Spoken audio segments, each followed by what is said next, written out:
For today's video guys, magpuputol tayo ng galon ng Wilkins. Kasi yung pichay natin, ililipat na natin dyan. Okay, let's go.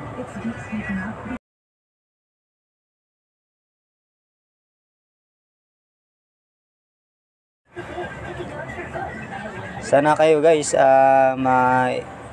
gumaya kayo sa akin na kahit na wala tayong bakanting lote na mapagtaniman, mga sirang galon pwede, kaya timba pwede natin gawing para makapagtanim tayo ng halaman.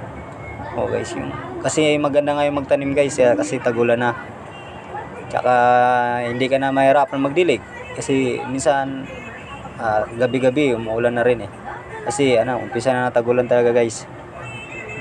Ayan guys, pinapakita ko yung pagputol.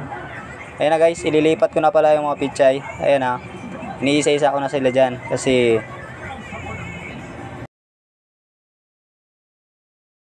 ayan guys, dyan ko lang pala kinuha yung lupa mismo sa kung saan ko sila nilagay ng patubo ko pa lang sila. Ayan, dyan ko sila nilalagay. Ayan guys, ayan, marami-rami lang guys. 15 days lang yan guys, yung mula nung binihi ko sila ngayon ko pa lang sila na ilipat kasi minsan kasi busy, palipat-lipat din kasi talaga ang trabaho, stay in din. Ayan guys,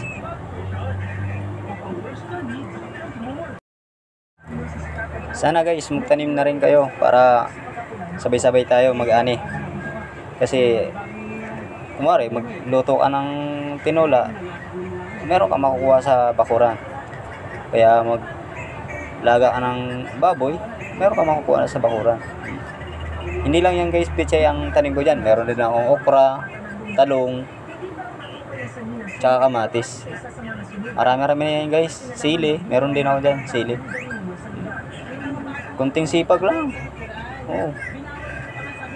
Oras nga pala yan guys, 5:20 na yan. Pero kailangan kahit may liwanag pa, ginagawan ko paraan para mailipat sila kasi pag umaga busy, siyempre trabaho ka naman, priority mo naman trabaho. Tapos sa hapon na lang talaga ang time ko. Ayan kahit mga putol na sa gitna yan guys, sa gitna pwede pa natin magamit yan, basta yung halaman natin ay hindi na pwede bubuhatin kasi putol yan sa gitna yan binawasan ko pa yan guys kasi malaki, sayang lupa. Wala nga pala akong dyan kaya inunti-unti ko lang. Yan, binawasan ko pa ulit para lumapat dun sa may nakakalang kasi.